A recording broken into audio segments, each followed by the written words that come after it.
Good morning student. तो आज हम लोग शुरू करने वाले हैं ह्यूमन रिप्रोडक्शन, एनसीईआरटी का सेकेंड चैप्टर और जूलॉजी का 12th क्लास के बायोलॉजी में जूलॉजी का फर्स्ट चैप्टर। ये है क्या?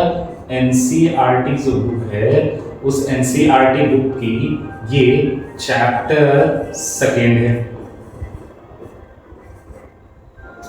ठीक है। और जूलॉजी का अगर बात करें तो जूलॉजी का फर्स्ट चैप्टर है, ये पहला चैप्टर है, फर्स्ट चैप्टर ऑफ जूलॉजी।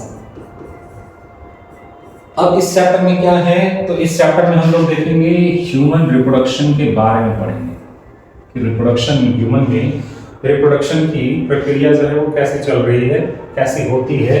तो आप ये देख रहे हैं फिगर में कि फीमेल जो है, इस फीमेल में ओवम जो है वो बनता हुआ दिख रहा है कि इनमें ओवम बना हुआ है जिसके पास 23 नंबर ऑफ क्रोमोसोम है। और मेल जो है, इस मेल में स्पर्म का फॉर्मेशन हुआ जिसके पास भी 23 नंबर ऑफ क्रोमोसोम है। और ये स्पर्म और ओवम के दोनों एक दूसरे के साथ फ्यूज किए, इनका फ्यूजन हुआ और फ्यूजन के बाद ये बना जाइगोट। अब इस जाइगोट के पास जो था वो 46 नंबर ऑफ क्रोमोसोम हो गया, इनके पास 46 नंबर ऑफ क्रोमोसोम हुआ। क्या से 46? तो 23 नंबर ऑफ क्रोमोसोम आया ओवम से और 23 नंबर ऑफ क्रोमोसोम आया स्पर्म से और इनके पास हो गया 46 नंबर ऑफ क्रोमोसोम।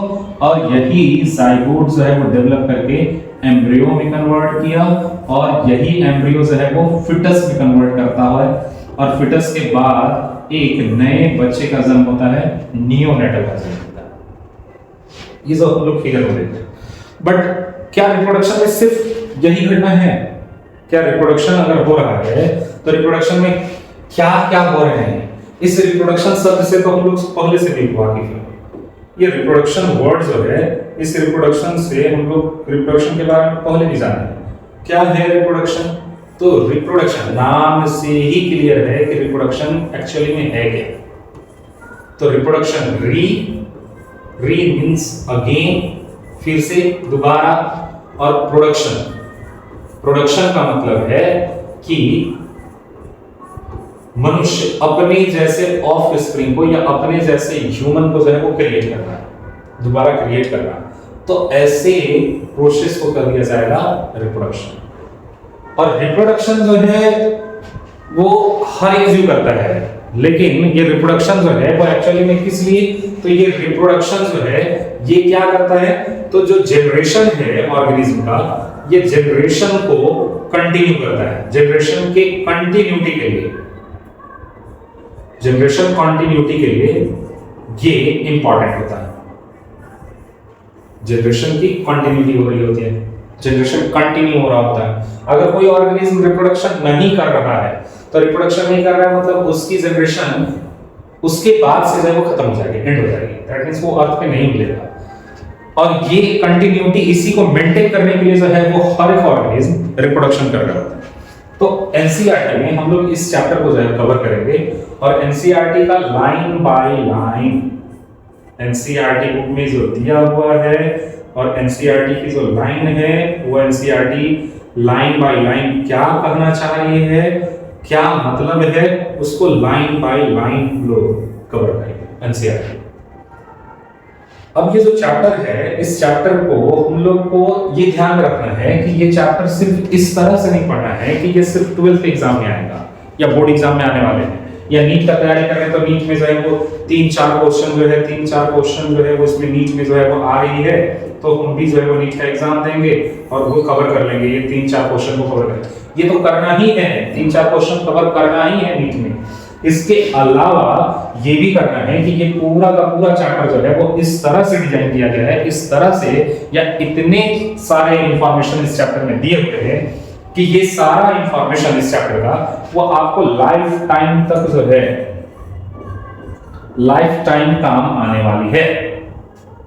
मतलब जो इंफॉर्मेशन यहां दिया हुआ है वो इंफॉर्मेशन वो हम लोगों के रिप्रोडक्टिव सिस्टम के बारे में दिया है, ह्यूमन के रिप्रोडक्टिव सिस्टम के बारे में। रिप्रोडक्टिव सिस्टम वर्क कैसे करता है, उनकी एक्टिविटी कैसे होती है, उनको हम लोग कैसे हेल्दी रख सकते हैं, उनमें क्या क्या घटनाएं हो रही हैं, प्रोसेस क्या क्या हो रहा है, ये सारा चीज है उस चैप्टर में है। तो इस चैप्टर में ये सारी चीजें, तो ये सिर्फ और सिर्फ इस मतलब से मत पढ़िएगा कि 12th के एग्जैक्ट बोर्ड में या यूपी बोर्ड में या बहुत सारे जो बोर्ड हैं उन सब बोर्ड में जो है वो बस एग्जाम में आने वाला है क्वेश्चन तो आएगा ही आएगा, बोर्ड को कवर करना ही करना है, लेकिन बोर्ड के अलावा इसको हम लोग को अपने लाइफ में भी जो है वो यूज हो सके उस तरह से जो है इसको स्टडी करना है, इसको कवर करना है। अब ह्यूमन रिप्रोडक्शन का अगर बात करें तो रिप्रोडक्शन का अगर बात करें तो जितने भी ऑर्गेनिज्म हैं वो अलग अलग तरह से रिप्रोड्यूस होते हैं।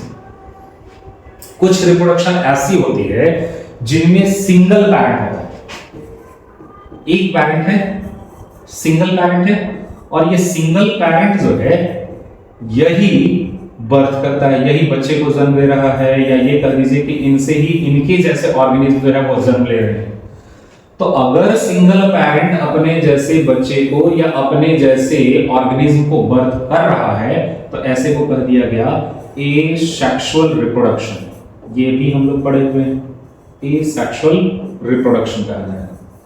और अगर ऐसा हो रहा है कि दो डिफरेंट पैरेंट, टू पैरेंट्स, दो पैरेंट जिनमें से एक पैरेंट जो है वो है मेल और दूसरा पैरेंट जो है वो है फीमेल, और दो पैरेंट मिल करके अपने जैसे यंग वन को बर्थ कर रहे हैं, तो यंग वन को बर्थ कर रहे हैं मतलब वो रिप्रोडक्शन का जो तकनीक है, टेक्निक है, मेथड है, इसको कह दिया जाता है सेक्सुअल रिप्रोडक्शन।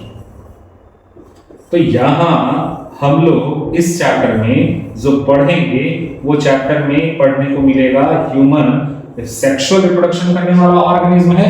हम लोग इसमें सेक्सुअल रिप्रोडक्शन से रिलेटेड जो भी प्रोसेस हैं उस प्रोसेस को हम लोग देखेंगे कि ह्यूमन में क्या क्या प्रोसेस चल रहा होता है। अब इसमें एक चीज और भी ध्यान रखना है कि इस चैप्टर में जो है वो जब ये चैप्टर शुरू कर रहे हैं तो चैप्टर शुरू करने से पहले हम थोड़ा सा आपसे एक बात और करना चाह रहे हैं कि ये चैप्टर में जब हम लोग पढ़े रहे हैं, रिप्रोडक्शन पढ़ ही रहे हैं, तो रिप्रोडक्शन पढ़ रहे हैं तो ये स्वाभाविक सी बात है कि इस रिप्रोडक्शन में जो मेल है या जो फीमेल है, क्योंकि दो पेरेंट्स हैं, तो इन दोनों पेरेंट्स के, इन दोनों के रिप्रोडक्टिव सिस्टम के बारे में बात की जाएगी कि इनके रिप्रोडक्टिव सिस्टम यानी रिप्रोडक्शन में पार्टिसिपेट करने वाला कौन कौन सा ऑर्गन है और ये ऑर्गन जो है वो किस तरह से एक्टिविटीज करते हैं, किस तरह से फंक्शन करता है, इसके बारे में बात होगी।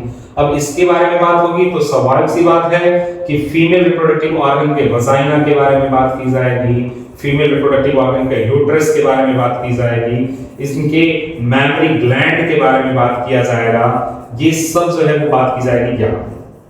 इसके अलावा अगर मेल में बात करें, ये तो फीमेल की कहानी थी, मेल की अगर देखा जाए तो मेल में जो है वो पेनिस की बात की जाएगी, पेनिस के अलावा जो है इनमें टेस्टिस के बारे में बात किया जाएगा कि टेस्टिस होता है, इसके अलावा जो है वो इनके और दूसरे तरह के रिप्रोडक्टिव ऑर्गन्स के बारे में बात की जाएगी। इसके साथ साथ फीमेल बॉडी में चलने वाला एक रिप्रोडक्टिव साइकिल, एक कंटिन्यूअस नॉर्मल रिप्रोडक्टिव साइकिल जिसको मेंस्ट्रुअल साइकिल के नाम से भी जानते हैं, पीरियड के नाम से भी जानते हैं, या फिर आमतौर बोलचाल भाषा में माहवारी कर दिया जाता है, मासिक चक्र कर दिया जाता है। इसके बारे में भी, मेंस्ट्रुअल साइकिल के बारे में भी बात की जाएगी। तो मेरा कहना यह है कि जब इन सारे टॉपिकों के ऊपर बात होगी, जब इनके ऊपर बात होगी, तो आपको अपने माइंड में जो है इनको लेकर के कोई गलत इंटरप्रिटेशन नहीं करना है। अगर गलत इंटरप्रिटेशन रहेगा तो वो गलत इंटरप्रिटेशन इस सभी रिप्रोडक्टिव ऑर्गन्स के बारे में जानने से आपको रोक देगा, आप ईगो में चले जाएंगे, एटीट्यूड डेवलप होने लगेगा, आपकी जो है कंटिन्यूटी जो है वो पढ़ाई को लेकर के जो है खत्म होने लगेगी, मन में जो है वो अलग अलग तरह का ख्याल आना शुरू हो जाएगा। तो उसको गलत इंटरप्रिटेशन नहीं करना है, ये सब कोई जानता है, ये सब लोग को पता है। बस हम यहाँ कर क्या रहे हैं, तो हम जो है ये यहाँ इन ऑर्गन्स की एक्टिविटीज, इनके स्ट्रक्चर, इनमें होने वाले जो घटनाएं हैं उन सब के बारे में बस हमें डिफाइन बस कर रहे हैं। मेरा आप लोग से डिस्क्लेमर रखेगा, आप इसको जो भी चाहें, इसको आप चेतावनी समझे या फिर और कुछ समझे, बट ये आपके लिए जरूरी है कि आप इस सब चीजों को लेकर के गलत इंटरप्रेट ना करें। अगर गलत इंटरप्रेट या गलत कमेंट कर रहे हैं दैट मींस कि वो आप अपने आप को स्पॉइल कर रहे हैं, अपने आप को बर्बाद कर रहे हैं, अपने आप को पढ़ने से, उसके बारे में जानने से रोक रहे हैं। और इस तरह के अगर हुआ तो हम वो सब बारे में या उन सब के बारे में, उन घटनाओं के बारे में ठीक से ना आपको बता पाएंगे, ना समझा पाएंगे। तो ये सब नहीं करना है। हम लोग को सिर्फ ये जानने, समझने, सीखने, बायोलॉजी पढ़ रहे हैं तो बायोलॉजी को सीखने की कोशिश करेंगे। ये नहीं कि बस रटना है, याद करना है और उसको एग्जाम में जाकर के जो है उससे रिलेटेड क्वेश्चन को जो है सोल्व करके वापस आ जाएगा। ऐसा काम नहीं करना। अब इन घटनाओं में ये जो चल रहा है, जैसा कि हम बताए थे कि ये जो चैप्टर है वो चैप्टर है सेकंड चैप्टर है। चैप्टर का नाम है ह्यूमन रिप्रोडक्शन। और इस ह्यूमन रिप्रोडक्शन में हम लोग क्या क्या देखेंगे। सो जैसा कि आप फिगर में देख रहे हैं, एक कोई फीमेल मदर है और मदर के यूट्रस में जो है वो एक बेबी जो है वो डेवलप कर रहा है। बेबी यूट्रस में जो है वो डेवलप कर रहा है, या इसको उम्ब भी कह दिया जाता है, या आमतौर पर बोलचाल भाषा में इसको बजदानी भी कहते हैं। बजदानी में एक बच्चा जो है वो डेवलप कर रहा है। तो बच्चे का डेवलपमेंट हो रहा है। बच्चे के डेवलपमेंट होने से पहले, इनके डेवलपमेंट होने से पहले, बच्चे के डेवलपमेंट होने से पहले सेक्सुअल रिप्रोडक्शन का एक सबसे इंपॉर्टेंट घटना, सबसे इंपॉर्टेंट प्रोसेस हो रही होती है। और जो इंपॉर्टेंट प्रोसेस हो रहा होता है उस प्रोसेस को कह दिया जाता है फर्टिलाइजेशन। उसको कह दिया जाता है फर्टिलाइजेशन। अब ये जो फर्टिलाइजेशन है उससे पहले ये देख लेते हैं क्या है एनसीईआरटी में। Humans are sexually reproducing and viviparous organism. दो बात। एक बात तो ये है कि ह्यूमंस जो है वो सेक्सुअली रिप्रोड्यूसिंग कर रहा है। सेक्सुअली रिप्रोड्यूसिंग बोले भी कि जब भी कोई ऑर्गेनिज्म सेक्सुअल रिप्रोड्यूस कर रहा है, इसका मतलब कि उनमें से कोई एक ऑर्गेनिज्म जो है वो फीमेल होगी और कोई एक ऑर्गेनिज्म जो है वो मेल होगा। दैट मींस 2 पेरेंट्स होंगे, 2 पेरेंट्स होंगे और ये दोनों पेरेंट्स मिल करके अपने जैसे यंग वंस को बर्थ करेगा। दूसरा वर्ड है कि विविपेरस ऑर्गेनिज्म है। विविपेरस ऑर्गेनिज्म का मतलब क्या? बहुत सारे ऐसे ऑर्गेनिज्म हैं जो बच्चे, जिनके बच्चे जो है उनके अंडे से निकलते हैं, वो अंडे देते हैं, एग लेइंग करता है। जैसे अगर हम लोग बात करें कि एक स्नेक है, सांप, एक स्नेक। अब इस स्नेक में कंडीशन क्या है कि ये जो स्नेक है ये एग लेइंग करते हैं, अंडे देते हैं। और ये अंडे से एक बच्चा जो है, यानी इनके ऑफ स्प्रिंग जो है, प्रोजेनी जो है, वो बर्थ कर रहा होता है। ऑफ स्प्रिंग स्नेक का कैसे आ रहा है? अंडे से आ रहा है। अब ये जो स्नेक, जो अंडा देने वाला जीव है, इसको कह दिया गया ओविपेरस। ओविपेरस ऑर्गेनिज्म कहा जाता है। वैसे ऑर्गेनिज्म जो अंडे देते हैं और अंडे से उनके बच्चे जन्म लेते हैं, ओविपेरस ऑर्गेनिज्म कहलाता है। और वैसा ऑर्गेनिज्म जो डायरेक्टली बच्चे को बर्थ करते हैं, या ये कह दे डायरेक्टली अपने जैसे ऑफ स्प्रिंग को बर्थ करता है, उसको विविपेरस ऑर्गेनिज्म कहा जाएगा। जो डायरेक्टली बर्थ करेगा किसको? तो अपने जैसे ऑफ स्प्रिंग को बर्थ करेगा, उसको कह दिया जाएगा विविपेरस। तो ह्यूमन अपने जैसे बच्चे को जो है वो जन्म देता है। ये अपने जैसे बच्चे को जो है वो जन्म देता है, डायरेक्टली जन्म देते हैं। इनमें हम लोगों में, ह्यूमन में एग लेइंग जैसे प्रोसेस कोई नहीं होती। अंडे देने जैसे कोई भी घटना, प्रोसेस नहीं होता है। बच्चे को सीधे जन्म दिया जाता है। तो बच्चे को सीधे जन्म देने वाले विविपेरस ऑर्गेनिज्म कहलाते हैं। और जो अंडे देने वाले होते हैं उनको कह दिया जाता है ओविपेरस। अब इस पर हम लोग लौट के आते हैं कि अभी बोले कि बहुत इंपॉर्टेंट होता है जो सेक्सुअली रिप्रोडक्शन करने वाला जीव है, उनका जो इंपॉर्टेंट इवेंट है, जो इंपॉर्टेंट है वो है फर्टिलाइजेशन। अब ये जो फर्टिलाइजेशन है, इस फर्टिलाइजेशन में होता क्या है? तो 10th में हम लोग पढ़े हुए हैं कि 10th तक ये बात पता है कि fusion of male and female gamete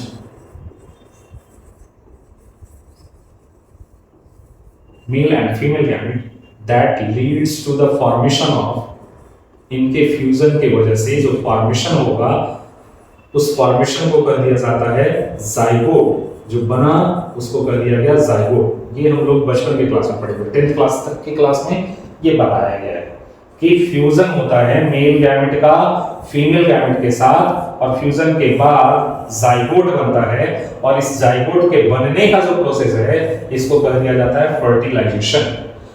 लेकिन ये जाइगोट तभी बन पाएगा जब ये फीमेल गैमेट और मेल गैमेट दोनों सेम टाइम पे फ्यूज करेंगे। दैट मींस दोनों सेम टाइम पे एक दूसरे के साथ मिलता है, इन दोनों का मीटिंग सेम टाइम पर हुआ तब ही ये प्रोसेस हो सकता है।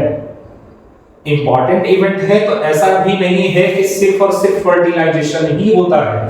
फर्टिलाइजेशन तभी होगा जब मेल गैमेट और फीमेल गैमेट का फ्यूजन होगा। इसका मतलब कि मेल गैमेट बन रही होगी, फीमेल गैमेट बन रही होगी, इन दोनों का गैमेट पहले बनता होगा, उसके बाद जो है इनका फर्टिलाइजेशन हो रहा है, फ्यूजन हो रहा है। तो मेल गैमेट और फीमेल गैमेट का बनना इससे पहले, फर्टिलाइजेशन भी तो चाहिए, तो फर्टिलाइजेशन से पहले ही बना हुआ होगा।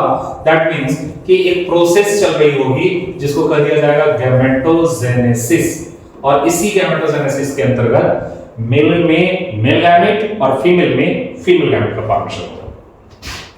तो इनमें क्या क्या प्रोसेस हो रहा होता है, जो अभी हम लोग ये फिगर में जो देख रहे हैं कि फर्टिलाइजेशन का ये दिया हुआ है कि फर्टिलाइजेशन जो है इनमें क्या क्या, तो ये फीमेल है, फीमेल, और इनके बॉडी में, इनके जर्म सेल में, जो जर्म सेल होगा उनमें हुआ मियोसिस, और मियोसिस होने के बाद ये जो बना इसका नाम दे दिया गया ओवम, या फिर इसको कह दिया गया एग। अब ये जो एग है, मियोसिस हुआ है, तो मियोसिस में होता है ये है कि क्रोमोसोम जो है वो आधा हो जाता है, हाफ हो जाता है। तो इनके पास टोटल नंबर ऑफ क्रोमोसोम पर सेल जो है वो 46 होता है, और जिस सेल से ये ओवम बना है उसके पास भी 46 है, और मियोसिस की वजह से अगर ये हाफ हुआ है दैट मींस इसके पास हुआ होगा 23 number of chromosome. Same condition ये देख रहे हैं कि जो मेल है उस मेल में भी मियोसिस प्रोसेस हुआ, और उनसे भी जो है वो गैमेट बना, उस गैमेट को कहते हैं स्पर्म, जिनके पास 23 नंबर ऑफ क्रोमोसोम है, और इन दोनों का फ्यूजन हुआ। फ्यूजन होने के बाद बना जाइगोट। इस फ्यूजन के प्रोसेस को कह दिया गया फर्टिलाइजेशन, जाइगोट बना। इस जाइगोट का जो है वो डिवीजन होता है, ये चलता है एम्ब्रियो में, यहाँ माइटोसिस डिवीजन होगा, लगातार कंटिन्यूअस डिवीजन होगा, इक्वेशनल डिवीजन होता है, मतलब नंबर ऑफ क्रोमोसोम पर सेल जो है वो इक्वली डिस्ट्रीब्यूट किया जाएगा, और ये जो एम्ब्रियो बना यही एम्ब्रियो जो है एक ऑफस्प्रिंग में जो है वो कन्वर्ट होगा, एक ऑफस्प्रिंग में डेवलप होगा। इस पूरे कंडीशन को, ये जो फर्टिलाइजेशन का जो कंडीशन था, जाइगोट बनने का जो कंडीशन था, इसको फर्टिलाइजेशन कह दिए। और ये जब तक ये डेवलप करेगा, ये एक निश्चित समय अवधि तक डेवलप कर रहे होंगे, और जो समय अवधि होगा, जो टाइम पीरियड होगा, उस टाइम पीरियड को कह दिया जाता है जेस्टेशन पीरियड, या फिर प्रेगनेंसी कर सकते हैं। तो ये इंपॉर्टेंट घटना जो हो रहा है, क्या क्या हो रहा है, तो हो क्या क्या इंपॉर्टेंस हो रहे हैं। एक चीज कि humans are continuous breeder. Continuous breeder का मतलब है कि मनुष्य किसी भी समय जो है वो जन्म कर सकता है, बट एट पुबर्टी, किसी भी समय तो है बट एट पुबर्टी, किसी भी समय से मतलब है मेरा कि सीजन्स का कोई भी इंपैक्ट जो है इनके ऊपर नहीं होता है, ह्यूमन के ऊपर नहीं होता है। हाँ, एक निश्चित समय अवधि में होगा, एक निश्चित एज के बाद होगा, एक पार्टिकुलर एज के बाद होगा, उस कंडीशन को कह दिया गया है पुबर्टी। एक्चुअली में puberty is known as a sexual maturity conditions. जब कोई ह्यूमन मेल या फीमेल जो है वो अपनी सेक्सुअल मैच्योरिटी को अटैन करते हैं, तो अटैन करने का वो जो कंडीशन है उसको कह दिया गया है पुबर्टी। तो हम लोग कंटिन्यूअस ब्रीडर है, ह्यूमंस जो है वो कंटिन्यूअस ब्रीडर है, इनमें सीजन का जो है कोई इंपैक्ट नहीं पड़ता है। जबकि कुछ ऑर्गेनिज्म में ऐसा होता है कि वो सीजनली जो है प्रोड्यूस करते हैं, जैसे कि फ्रॉग सीजनली रिप्रोड्यूस करता है। कुछ बर्ड्स भी जो है वो ऐसा देखने को मिलता है। जनरली वैसे ऑर्गेनिज्म जिनका बॉडी का टेम्परेचर एनवायरमेंटल टेम्परेचर से बदलता है, चेंज होता है, उसके साथ साथ चेंज होता है, उनमें जो है ये देखने को मिलेगा कि वो सीजनली जो है ब्रीडिंग कर रहा है। जबकि हम लोगों में सीजनली ब्रीडिंग नहीं होता है, तो कंटिन्यूअस ब्रीडर बताते हैं। अब इनमें क्या क्या घटना है, जो रिप्रोडक्टिव इवेंट्स है, the reproductive events in human include gametogenesis. तो जो इंक्लूड कर रहा है उसमें से सबसे पहला प्रोसेस है गैमेटोजेनेसिस। अब ये गैमेटोजेनेसिस क्या है, तो गैमेटोजेनेसिस बोला गया फॉर्मेशन ऑफ गैमेट्स, गैमेट का फॉर्मेशन होगा। किस तरह का गैमेट का, तो स्पर्म्स इन मेल, मेल में स्पर्म बनेगा, एंड ओवम इन फीमेल, और फीमेल में जो है वो ओवम बनेगा। और ये बनेंगे कैसे, तो फॉर्म किया जाएगा, ये जब भी फॉर्म होंगे तो form by meiosis division, meiosis से होगा, मियोटिक डिवीजन की वजह से गैमेट का फॉर्मेशन। अब जब गैमेट का फॉर्मेशन हो जाएगा तो ये मेल गैमेट जो है, जो स्पर्म है, ये मोटाइल होते हैं। दैट मींस कि ये खुद से जो है वो गति कर सकते हैं, मोशन में आ सकते हैं, गति कर सकता है, तो इनके पास मोटिलिटी होती है। जबकि ओवम के पास जो है वो इनका अपना मोटिलिटी नहीं होता है। ये फैलोपियन ट्यूब के आगे हम लोग पढ़ेंगे कि फैलोपियन ट्यूब में जो है बहुत सारे सिलियरी स्ट्रक्चर होता है। फैलोपियन ट्यूब के इनसाइड जो है वो सिलिया हैं, और वही सिलिया जो है वो इनको मूव करवाता है। तो ओवम जो है वो नॉन मोटाइल होता है, जबकि स्पर्म मोटाइल होता है। तो ये स्पर्म को, इस स्पर्म को ट्रांसफर किया जाएगा फीमेल जेनिटल ट्रैक्ट में। Transfer of sperms into the female genital tract is known as insemination. Insemination, दो वर्ड, एक वर्ड है इन और दूसरा है सीमेन। इन का मतलब होता है अंदर, या ट्रांसफर कर रहे हैं, बॉडी के इनसाइड भेजा जा रहा है, इनसाइड कह रहे हैं। और ये सीमेन, सीमेन जो कि मेल गैमेट का, उनके एसोसरी ग्लैंड के सेक्रेशन का मिक्सचर है, उस मिक्सचर को कह दिया जाता है सीमेन। एक कॉम्प्लेक्स स्ट्रक्चर जिसमें क्या क्या है, तो स्पर्म है, और स्पर्म के साथ साथ जो है इसमें एसोसरी सेक्रेशन है, एसोसरी ग्लैंड का सेक्रेशन है। एसोसरी ग्लैंड जो है, उस एसोसरी ग्लैंड का सेक्रेशन है यहाँ। अभी जब हम लोग उनके रिप्रोडक्टिव पार्ट के बारे में पढ़ेंगे, रिप्रोडक्टिव पार्ट में जब पढ़ेंगे तो उस रिप्रोडक्टिव पार्ट्स में जो है इस एसोसरी ग्लैंड के बारे में भी हम लोग जानेंगे कि एसोसरी ग्लैंड के बारे में है। अभी बस इतना ध्यान रखिए कि जो सीमेन है वो एक्चुअली में बना क्या है, कैसे है, तो स्पर्म है, और साथ ही साथ उनमें एसोसरी ग्लैंड्स का सेक्रेशन है, जिसको हम लोग कॉमनली सेमिनल प्लाज्मा के नाम से जानेंगे कि सेमिनल प्लाज्मा होता है, और यही सेमिनल प्लाज्मा और स्पर्म मिल करके सीमेन का फॉर्मेशन करता है। तो जब सीमेन का ट्रांसफर किया जाएगा फीमेल के जेनिटल ट्रैक्ट में, उस प्रोसेस को कर दिया जाएगा इंसेमिनेशन। तीसरा इवेंट है फर्टिलाइजेशन। फर्टिलाइजेशन क्या आप लोग देखें, fusion of male and female gametes leading to formation of zygote. जब मेल और फीमेल का गैमीट फ्यूज करेगा, जिसके वजह से, जिसके परिणाम स्वरूप, जिसके फल स्वरूप जाइगोट का फॉर्मेशन होगा, उस प्रोसेस को कर दिया जाएगा फर्टिलाइजेशन। अब फर्टिलाइजेशन से पहले क्या क्या हो रहा है, फर्टिलाइजेशन से पहले ये दोनों घटनाएं हो रही है, गैमेटोजेनेसिस हो रहा है और इंसेमिनेशन। तो अगर फर्टिलाइजेशन से पहले होने वाली जितनी भी घटनाएं हैं, उन घटनाओं को कह दिया जाएगा pre fertilizing event. Pre fertilisation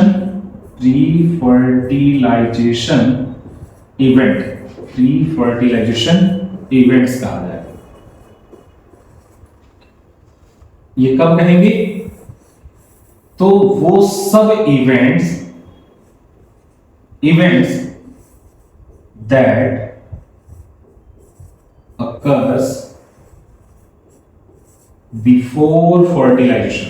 that occurs before fertilization, तो वो घटना जो फर्टिलाइजेशन से पहले हो रहा है, उन सब घटना को कह दिया जाएगा फर्टिलाइजेशन। और वो सब प्रोसेस या वो सारे इवेंट्स जो फर्टिलाइजेशन के बाद होगा, उसको कह दिया जाएगा पोस्ट फर्टिलाइजेशन इवेंट। यहां प्री, प्री का मतलब ही है बिफोर या पहले। पहले किसके पहले? तो फर्टिलाइजेशन के पहले, यानी फर्टिलाइजेशन से पहले होने वाली घटना प्री फर्टिलाइजेशन इवेंट कहलाता है। इसके अलावा और क्या क्या इवेंट होता है? तो इनके अलावा इम्प्लांटेशन। इम्प्लांटेशन क्या है? Formation and development of blastocyst and its attachment to the uterine wall. अब ये क्या है, इसको हम लोग समझते हैं। देखो, जब जाइगोट है, ये जाइगोट बना तो स्पर्म और ओवम का फ्यूजन हुआ, 46 नंबर ऑफ क्रोमोसोम बने, ये जाइगोट बने। अब ये जो जाइगोट होगा, इस जाइगोट में कंटिन्यूअसली माइटोसिस डिवीजन होता है, और यहां जो माइटोसिस होता है वो क्लीवेज माइटोसिस होते हैं। बार बार जब डिवीजन होते जाएगा, सेल का साइज है वो घटते चली जाएगी, छोटी होती चली जाएगी। तो माइटोसिस डिवीजन हुआ और फर्स्ट टाइम जो है वो क्या हुआ, 2 सेल का फॉर्मेशन हुआ, 2 सेल्स। यही 2 सेल्स जो है वो आगे चल के 4 सेल में कन्वर्ट हुए, फिर इनमें डिवीजन हुआ 4 से 8 सेल बना, 8 से जो है वो 16 सेल का फॉर्मेशन हुआ। अब ये जो 16 सेल था ये धीरे धीरे और आगे बढ़ते चले गए, 32 सेल्स हुआ, 32 प्लस सेल्स बने। अब ये जो 16 सेल से ज्यादा जो स्टेज है सेल का, जाइगोट का वो स्टेज जो 16 सेल से ज्यादा का कंडीशन हो रहा है, उसको कह दिया गया ब्लास्टोसिस्ट। अब ये जो ब्लास्टोसिस्ट बना, इस ब्लास्टोसिस्ट में होगा क्या कि ये ब्लास्टोसिस्ट फीमेल के यूट्राइन वॉल पे, फीमेल का जो यूट्राइन वॉल है जिसको एंडोमेट्रियम के नाम से भी जानते हैं, तो ये फीमेल का यूट्राइन वॉल जो है, इस वॉल से ये चिपक जाते हैं, इस वॉल से जो है ये चिपक जाएगा जाइगोट। और जाइगोट जब यहाँ इम्प्लांट करेगा, तो इम्प्लांट करने का यहाँ जब चिपकेगा, अटैच होगा, तो अटैच होने का जो कंडीशन था और ये सब जो डिवीजन हो रहा था, उस पूरे को मिलाकर के कर दिया गया इम्प्लांटेशन। इम्प्लांट कर रहा है, वहां पे आ रहा है। जब इम्प्लांटेशन होता है, तो इम्प्लांटेशन के समय क्या होता है कि जाइगोट में इस तरह के फिंगर लाइक प्रोजेक्शन जो है वो डेवलप होते हैं जाइगोट से, और मदर पे जो यूट्रस है उसमें भी जो है फिंगर लाइक प्रोजेक्शन होते हैं, और मदर का यूट्राइन वाला हिस्सा और बेबी का जो है वो दोनों हिस्सा एक दूसरे के साथ इस तरह से जुड़ जाता है। और इम्प्लांटेशन के समय ये जो कंडीशन है, इस कंडीशन को कहा गया इंटरडिजिटेड, इंटरडिजिटेड हो जाता है, और इस तरह से जुड़ते हैं कि ताकि ये जो है वो बाहर ना सके। ऐसा ना हो कि ये यूट्रस जो है, क्योंकि यूट्रस में ये पॉलीमर आया था, और बॉडी जो है वो रिवर्स एक्शन को दिखाती है। जब उसके साथ कोई भी नया सब्सटेंस या कोई सेल्स या प्रोडक्ट्स आता है, तो वो रिवर्स एक्शन को अपोज करती है। हो सकता है कि यूट्रस में चिपकने के बाद ये यूट्रस अपोज करे, उस अपोज को बचाने के लिए इंटरडिजिटेड होता है, बहुत जोर से जो है ये एक दूसरे के साथ अटैच हो जाते हैं ताकि ये जाइगोट बाहर ना आए। इस कंडीशन का नाम दिए हम लोग इम्प्लांटेशन। इम्प्लांटेशन जब हो जाता है, तो इम्प्लांटेशन से लेकर के बच्चे के जन्म तक का जो समय होता है, बेबी के बर्थ तक का जो समय होता है, उस पूरे टाइम पीरियड को कर दिया गया है जेस्टेशन, जिसके अंतर्गत एम्ब्रियोनिक डेवलपमेंट होगा। एम्ब्रियोनिक डेवलपमेंट होगा दैट मींस कि अब जो ये सेल बना था, यही सब सेल किस में बदलने लगेंगे, तो ऑर्गन्स में बदलना शुरू हो जाएगा, ऑर्गन सिस्टम में बदलना शुरू हो जाएगा, बेबी का सेक्स डिटरमाइन कर लिए जाएंगे। ये सारा प्रोसेस जो है वो इसमें होगा। इस प्रोसेस को कर दिया गया, इस टाइम पीरियड को कर दिया गया जेस्टेशन। जब जेस्टेशन पीरियड जो है वो कंप्लीट हो जाएगा, तो कंप्लीट होने के बाद ऑफ स्प्रिंग को बर्थ किया जाएगा, एक न्यूनेटल बेबी का बर्थ होगा, और जब बेबी का बर्थ हो उस कंडीशन को कर दिया जाएगा पार्टुरिशन, डिलीवरी ऑफ बेबी। और बेबी के डिलीवरी होने के बाद मदर कुछ समय तक जो है वो बच्चे को जो है वो लैक्टेट करवाती हैं, लैक्टेशन कराती हैं, स्तनपान कराती हैं। तो एक प्रोसेस हम लोग ये भी कर सकते हैं कि लैक्टेशन होता है, लैक्टेशन। तो लैक्टेशन में क्या होता है कि माँ अपने बच्चे को जो है वो दूध पिलाती है, इस प्रोसेस को कर दिया गया है लैक्टेशन। ठीक है, मदर लैक्टेट करती हैं अपने बच्चे को, तो जब लैक्टेट करती हैं, स्तनपान कर रही होते हैं, तो प्रोसेस होता है लैक्टेशन का। ये सारा इवेंट फर्टिलाइजेशन के बाद हो रहा है। तो वैसे इवेंट जो फर्टिलाइजेशन के बाद हो रहा है उसको कर दिया जाएगा post fertilization event, post fertilization event कर दिया जाएगा। और वो सारे इवेंट जो फर्टिलाइजेशन से पहले हो रहा था उसको हम लोग नाम दे रहे थे प्री फर्टिलाइजेशन इवेंट। जो फर्टिलाइजेशन से पहले हुआ है उसको बोले हैं प्री फर्टिलाइजेशन इवेंट, और जो फर्टिलाइजेशन के बाद हुआ है उसको हम लोग बोले हैं पोस्ट फर्टिलाइजेशन इवेंट। तो हम लोग आज के क्लास में ये देखे कि ह्यूमन किस तरह का ऑर्गेनिज्म है, इनमें किस तरह का रिप्रोडक्शन हो रहा है, ह्यूमन जो है वो एग लेइंग कर रहा है या फिर बच्चे को जन्म दे रहा है, इसके बारे में जान रहे हैं। ह्यूमन में रिप्रोडक्टिव ऑर्गन्स में जो है वो क्या क्या इवेंट्स हो रहा है उसके बारे में आज की क्लास में हम लोग जान रहे हैं।